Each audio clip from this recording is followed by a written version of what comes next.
जैसा कि देख सकते हैं ये है हमारा भारती भवन का पुस्तक और इसका पहला दूसरा क्वेश्चन मैंने क्वेश्चन आंसर करा रखा है पहला दूसरा चैप्टर का।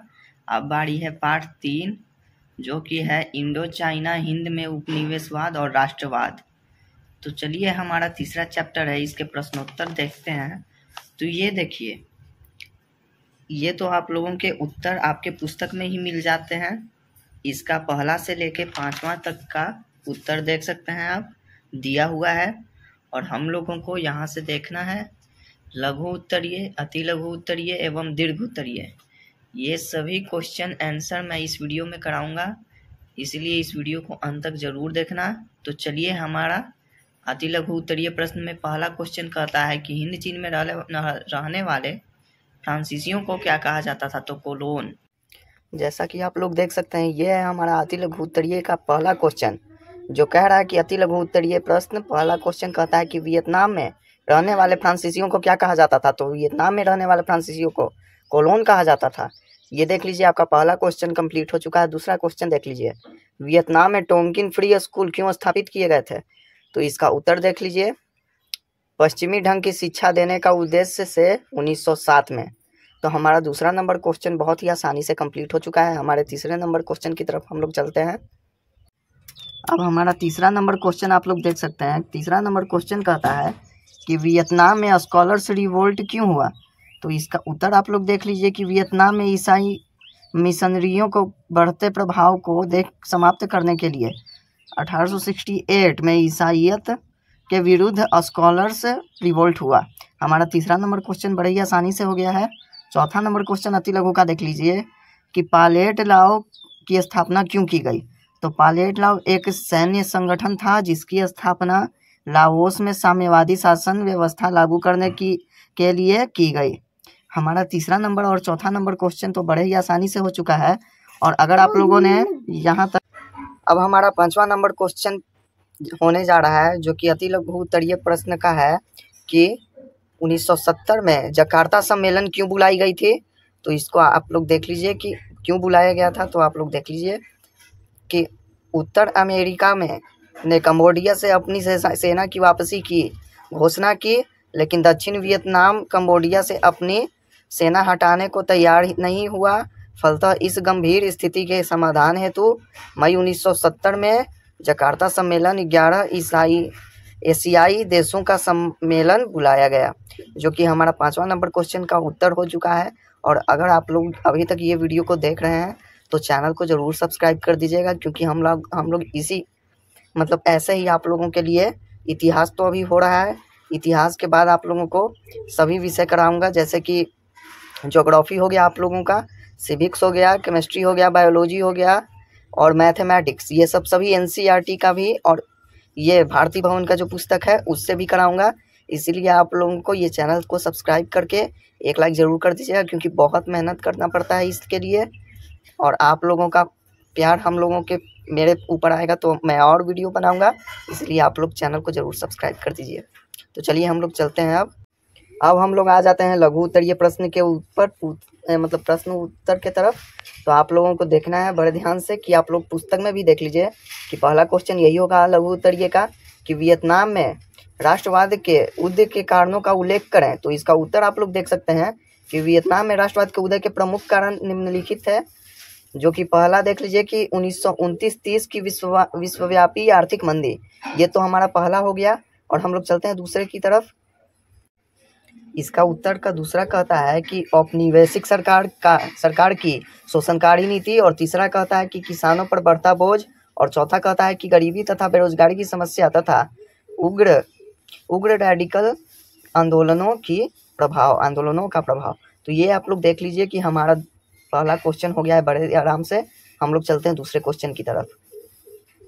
ये हमारा आप लोग दूसरा नंबर क्वेश्चन देख लीजिए कि हुआ आंदोलन के विषय में आप क्या जानते हैं? हुआ आंदोलन, इससे आप लोगों को इस क्वेश्चन को देख के आप लोगों को हंसी जरूर छूट जाएगा, क्योंकि हुआ आंदोलन एक बार आप लोगों को एक कहानी सुनाता हूँ इसी बीच में कि हुआ आंदोलन हमारे टीचर पढ़ा रहे थे। उसमें एक लड़का जो था वो हुआ कर रहा था, तो इस कारण सर ने उसे क्या नाम हुआ क्या कर सियार नाम रख दिया था, तभी से उसको हम लोग ने सियार नाम रख के उसको सिखाया करते थे। हालांकि आप लोगों को बीच बीच में मैं ऐसे ही मनोरंजन करता रहूँगा। अब चलते हैं उत्तर की तरफ, ज़्यादा बात नहीं बनाकर। वाह वाह आंदोलन 1939 में ईस्वी में वियतनाम में चलाया गया जो उपनिवेशवाद विरोधी आंदोलन था, इसका केंद्र मेकांग डेल्टा था। इस आंदोलन की उत्पत्ति फ्रांसीसी उपनिवेशवादी विरोधी विचारों से हुई थी। इस आंदोलन का प्रेरणा हुइंग फू सो, वह जन कल्याण संबंधी कार्य करता था और समाज सुधारक भी था। उसने फिजूल खर्ची, शराबखोरी और बाल कन्याओं की बिक्री की प्रथा का विरोध किया। हुइन फूसो के बढ़ते प्रभाव के रोकने के लिए सरकार ने कठोर दंडात्मक कार्रवाई कर हुआ आंदोलन को दबा दिया, लेकिन यह आंदोलन राष्ट्रवाद की मुख्य धारा से जुड़ गया, जो कि हमारा दूसरा नंबर क्वेश्चन हो चुका है। बड़े ही आसानी से हमारे तीसरा नंबर क्वेश्चन देखिए क्या कहता है कि फ्रांसीसी में मेकांग डेल्टा की नहरें क्यों बनवाई, डेल्टा में नहरें क्यों बनवाई गई थी, इसका क्या परिणाम हुआ, ये भी आप लोगों को बताना है। तो चलिए हम लोग इस क्वेश्चन को पूरा करते हैं। उत्तर, फ्रांसीसियों ने कृषि के विस्तार के लिए मेकांग डेल्टा क्षेत्र में सिंचाई की सुविधा के लिए नहरें बनवाई। सिंचाई की समुचित व्यवस्था उपलब्ध होने की से धान खेती और उत्पादन में आश्चर्यजनक रूप से वृद्धि हुई। देख सकते हैं, एक अनुमान के अनुसार 1873 में जहां 2,74,000 हेक्टेयर क्षेत्र में धान की खेती होती थी, वह 1930 में बढ़कर 22 लाख हेक्टेयर हो गई। 1831 तक वियतनाम विश्व का तीसरा चावल निर्यातक देश बन गया। हमारा देश भारत भी चावल निर्यातक देश है, इसलिए हम लोगों को टेंशन लेने की कोई आवश्यकता नहीं है।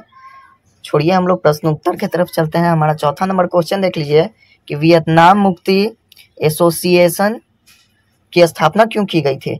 तो उसका उत्तर आप लोग देख लीजिए कि 1911 की चीनी क्रांति ने वियतनामियों को काफी प्रेरणा मिली। चीनी क्रांति के परिणाम स्वरूप चीन में मंचू राजवंश का शासन समाप्त हुआ तथा चीनी गणतंत्र की स्थापना की गई। उसके बाद देखिए कहता है कि चीन की घटनाओं से प्रेरित होकर वियतनामी विद्यार्थियों ने वियतनाम मुक्ति एसोसिएशन नामक संस्था की स्थापना की। इस संगठन का मुख्य उद्देश्य राजशाही पुनर्स्थापना न होकर लोकतांत्रिक गणराज्य की स्थापना के लिए प्रयास करना था। तो ये देख लीजिए, हमारा क्वेश्चन कंप्लीट हो चुका है। हमारा पांचवा नंबर क्वेश्चन देख लीजिए क्या कहता है कि एक तरफा अनुबंध व्यवस्था पर एक टिप्पणी लिखना है। तो इसका उत्तर आप लोग देख लीजिए कि वियतनाम में एक तरफा अनुबंध व्यवस्था के अंतर्गत बागानों में मजदूरों से काम करवाया जाता था। इस व्यवस्था में मजदूरों को एक इकरारनामा के अंतर्गत काम करना पड़ता था। इकरारनामा में मजदूरों को कोई अधिकार नहीं दिया गया, सारे अधिकार मालिकों के पास थे। काम पूरा नहीं होने पर मजदूरों को मालिक दंडित कर सकते थे, उन्हें जेल भिजवा सकते थे। वस्तुतः बागान मजदूरों की स्थिति गुलामों के समान थी।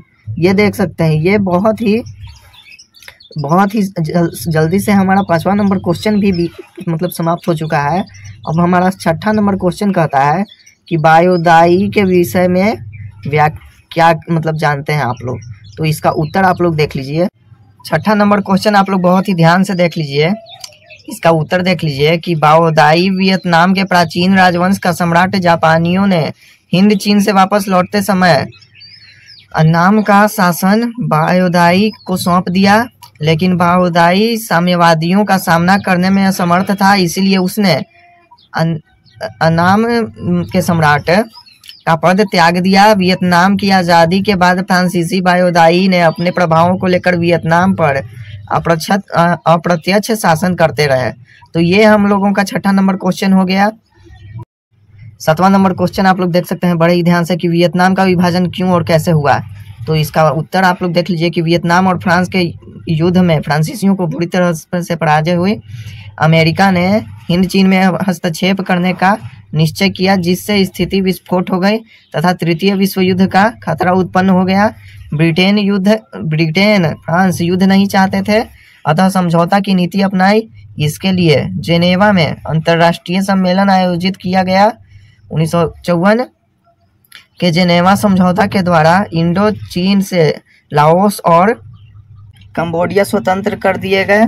दोनों राज्यों में वैध राजतंत्र एवं संसदीय व्यवस्था लागू की गई। वियतनाम का विभाजन अस्थायी रूप से 2 भागों में कर दिया गया, उत्तरी वियतनाम, दक्षिणी वियतनाम। यहीं तक आप लोगों को रहने देना है, इससे ज़्यादा आप लोगों को लिखने की कोई आवश्यकता नहीं है। चलिए, हमारा ये क्वेश्चन भी कंप्लीट हो चुका है। ये देखिए, हमारा 8वां नंबर क्वेश्चन कहता है कि जेनेवा समझौता क्यों हुआ।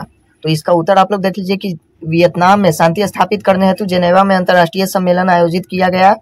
अमेरिका द्वारा हिंद चीन में हस्तक्षेप तथा तृतीय विश्व युद्ध के खतरे को टालने में के लिए 1954 में जेनेवा समझौता हुआ। जेनेवा समझौता के द्वारा इंडो चाइना से लाओस और कंबोडिया स्वतंत्र घोषित कर दिए गए तथा वियतनाम का विभाजन अस्थायी रूप से 2 भागों में कर दिया गया, उत्तरी वियतनाम, दक्षिणी वियतनाम। हमारा 8वां नंबर भी कंप्लीट हो चुका। अब हम लोग चलते हैं 9वें नंबर क्वेश्चन की तरफ। और अगर आप लोगों ने यहाँ तक वीडियो देख लिया है तो आप लोगों से एक रिक्वेस्ट है कि चैनल को जरूर सब्सक्राइब कर दीजिएगा, क्योंकि भारती भवन का जितने भी पुस्तक है वो सभी का क्वेश्चन आंसर मैं जरूर करवाऊंगा। एक बार कमेंट बॉक्स में जरूर लिख दीजिएगा आप लोगों को जिस चैप्टर का मतलब चाहिए। मुझे तो ऐसे अगर आप लोग कमेंट कर दोगे तो मेरे लिए अच्छा रहेगा, क्योंकि मैं वीडियो जरूर बना दूंगा उस पर। तो चलिए, हम लोग चलते हैं अगले क्वेश्चन की तरफ। हमारा 9वां नंबर क्वेश्चन आप लोग देख लीजिए, कहता है कि माई ली हत्याकांड का परिचय दें। तो इसका उत्तर आप लोग देख लीजिए कि माई ती दक्षिण वियतनाम का गांव था, जहां 1968 के युद्ध में एक लोमहर्षक घटना घटी। अमेरिकी सेना ने अपनी पराजय की बौखलाहट इस गांव पर आक्रमण कर दिया। पूरे गांव को घेर कर सभी पुरुषों को मार दिया गया, जहां स्त्रियां तक की बच्चियां के साथ सामूहिक बलात्कार भी उनकी भी हत्या कर दी गई। इसके बाद पूरे गांव को आग लगाकर जला दिया गया। सौभाग्य से एक वृद्ध घटना में जीवित बचा। उसने विश्व जनमत के सामने इस घटना को प्रस्तुत किया। समाचार पत्रों ने जब इसका विवरण छापा तो अमेरिका के प्रति तीखी प्रतिक्रिया व्यक्त की गई तथा अमेरिकी प्रशासन को कटु आलोचना हुई। तो ये देख सकते हैं, यह हमारा क्वेश्चन भी कंप्लीट हो चुका है। अब हम चलते हैं 10वें नंबर क्वेश्चन की तरफ। ये देखिए, यह हमारा 10वां नंबर क्वेश्चन कहता है कि अमेरिका ने वियतनामी युद्ध में क्यों भाग लिया, इसका क्या परिणाम हुआ। ये भी उत्तर आप लोग देख लीजिए कि उत्तर वियतनाम में हो ची मिन्ह और नेशनल लिबरेशन फ्रंट ने वियतनाम का एकीकरण हेतु प्रयासों में तीव्रता लाई। अमेरिका 1954 से ही दक्षिणी वियतनामी सरकार को आर्थिक और सैनिक सहायता दे रहा था। वह वियतनाम और दक्षिण पूर्व एशिया में कम्युनिस्ट का प्रभाव रोकना चाहता था, इसलिए दक्षिण वियतनाम के पक्ष में अमेरिका ने प्रत्यक्ष रूप से युद्ध में भाग लिया। वियतनाम युद्ध में अमेरिका ने जो नीति अपनाई, इसकी तीखी भर्त्सना अमेरिकी जनधन की भी क्षति हुई। बड़ी संख्या में निर्दोष वियतनामी तो मारे ही गए, हजारों अमेरिकी सैनिकों को भी अपने प्राण गंवाने पड़े। ये देखिए, अब हम लोग आ चुके हैं दीर्घ उत्तरीय प्रश्न की तरफ। आप लोगों को यहाँ तक आप लोगों ने जब जो स्टूडेंट्स वीडियो देखे हैं वो लाइक और सब्सक्राइब करके जरूर जाइएगा, क्योंकि ऐसे ही मैं वीडियो लाता रहूंगा आपके लिए। उत्तर आप लोग देख सकते हैं। हमारा पहला का फान बोई चाऊ 1867 से 1940। फान बोई चाऊ वियतनाम के महान राष्ट्रवादी थे। उन पर कन्फ्यूशियसवाद का गहरा प्रभाव था। वे वियतनामी परंपराओं को नष्ट करने से दुखी थे। फ्रांसीसी सत्ता के वे विरोधी थे, इसे समाप्त करना चाहते थे। वे इस उद्देश्य की पूर्ति 1903 में उन्होंने एक दल का गठन किया जिसका नाम रेवोल्यूशनरी सोसाइटी अथवा दुईतान के हुई था। इस दल का अध्यक्ष न्यूगेन राजवंश के कुनांद दे को बनाया गया। फान बोई चाऊ की गणना देश के प्रमुख राष्ट्रवादी नेता के रूप में की जाने लगी। फान बोई चाऊ के ऊपर चीन के सुधारक लियांग की चाओ का भी गहरा प्रभाव था। 1905 में उन्होंने लियांग की चाओ को भेंट की और उनकी सलाह पर उन्होंने the history of loss of Vietnam पुस्तक लिखी। तो हमारा पहला नंबर क्वेश्चन हो गया दीर्घ उत्तरीय का। हमारा दूसरा नंबर क्वेश्चन हम लोग जा रहे हैं करने। हमारा दूसरा नंबर क्वेश्चन आप लोग देख सकते हैं। दूसरा नंबर क्वेश्चन का था वियतनाम के स्वतंत्रता संग्राम में हो ची मिन्ह के योगदानों का प्रमुख योगदान का मूल्यांकन करना है। तो इसका उत्तर आप लोग देख लीजिए कि वियतनामी स्वतंत्रता के मसीहा हो ची मिन्ह का मूल नाम न्यूगेल्स आई क्लोक था। पेरिस और मॉस्को में शिक्षा पूरी करने के पश्चात उन्होंने अपना कुछ समय शिक्षक के रूप में व्यतीत किया। वह मार्क्सवादी विचारधारा के गहरे रूप से प्रभावित थे। फ्रांस में हुए रहते हुए 1917 में उन्होंने वियतनामी साम्यवादियों का एक गुट बनाया। लेनिन द्वारा कॉमिंटन की स्थापना के बाद इसके सदस्य बन गए, जो कि हमारा यहाँ तक हो चुका है और यहीं तक हम लोग रहने देते हैं, इससे ज़्यादा नहीं। हम लोग चलते हैं तीसरे नंबर क्वेश्चन की तरफ, क्योंकि वीडियो बहुत बड़ी हो चुकी है। हमारा तीसरा नंबर क्वेश्चन आप लोग देख सकते हैं कि तीसरा नंबर क्वेश्चन कहता है कि वियतनाम में साम्राज्यवादी विरोधी संघर्ष में महिलाओं की भूमिका की विवेचना करें। तो इसका उत्तर आप लोग देख सकते हैं कि वियतनाम में राष्ट्रवादी आंदोलन में महिलाओं और ने पुरुषों के साथ कंधा से कंधा मिलाकर सहयोग किया। स्वतंत्रता संग्राम में वे विभिन्न रूपों से भाग लेने लगी। छापामार योद्धा के रूप में, कूली के रूप में अथवा नर्स के रूप में समाज ने उनकी नई भूमिका और सहारा और इसका स्वागत किया। वियतनामी राष्ट्रवाद के विकास के साथ स्त्रियां बड़ी संख्या में आंदोलन में भाग लेने लगी। राष्ट्रवादी नेता फान बोई चाओ ने 1913 में ड्रग बहनों की जीवन पर एक नाटक लिखा। इसके वियतनामी समाज पर गहरा प्रभाव पड़ा। ड्रग बहनें वीरता और देशभक्ति की प्रतीक बन गई। तो हमारा ये क्वेश्चन भी बड़े ही आसानी से कंप्लीट हो चुका है। और अब है हमारा लास्ट क्वेश्चन, जो कि चौथा नंबर क्वेश्चन है। अगर आप लोगों को ये देखिए, हमारा चौथा नंबर क्वेश्चन कहता है कि अमेरिकी वियतनामी युद्ध में हो ची मिन्ह मार्ग की क्या भूमिका थी, ये आप लोगों को बताना है। तो हो ची मिन्ह मार्ग आप लोग देख सकते हैं कि उत्तर से दक्षिण वियतनाम के तक सैनिक साजो समाज और रसद पहुंचने के लिए वियत मिन्ह द्वारा हो ची मिन्ह भूल भुलैया मार्ग का सहारा लिया गया। यह मार्ग वियतनाम के बाहरी इलाकों और लाओस और काम्बोडिया होता हुआ उत्तरी वियतनाम के दक्षिण वियतनाम तक पहुंचता था। इस मार्ग की अनेक शाखाएं द्वारा वियतनाम के योद्धा इस मार्ग की अनेक शाखाओं द्वारा उत्तरी वियतनाम के योद्धा इस मार्ग द्वारा दक्षिणी वियतनाम पहुंचते थे। इस मार्ग में स्थान स्थान पर विद्रोही वियतनामियों के सैनिकों, छावनियों और युद्ध में घायलों की चिकित्सा के लिए चिकित्सालय बनवा रखे थे। इसी मार्ग द्वारा रसद और अन्य आवश्यक सामग्रियों भेजी जाती थी। ज्यादातर सामानों की ढुलाई कुली स्त्रियां करती थी। तो इसका आप लोगों को देख सकते हैं कि हमारा तीसरा मतलब जो चैप्टर था वो कंप्लीट हो चुका है। अगली वीडियो में आप लोगों को चौथा चैप्टर जरूर कराऊंगा, इसीलिए इस चैनल को सब्सक्राइब कर दीजिएगा। आप लोगों ने यहाँ तक देखा है तो एक लाइक भी जरूर कर दीजिएगा। और आप लोग कमेंट बॉक्स में जरूर कहिए कि आप लोगों को और क्या क्या मतलब किस सब्जेक्ट से आप लोगों को चाहिए नोट्स, तो मैं बनाकर जरूर बताऊंगा। आप लोगों को ये इस वीडियो में इतना ही तक। मिलते हैं अगली वीडियो में। जय हिंद, जय भारत।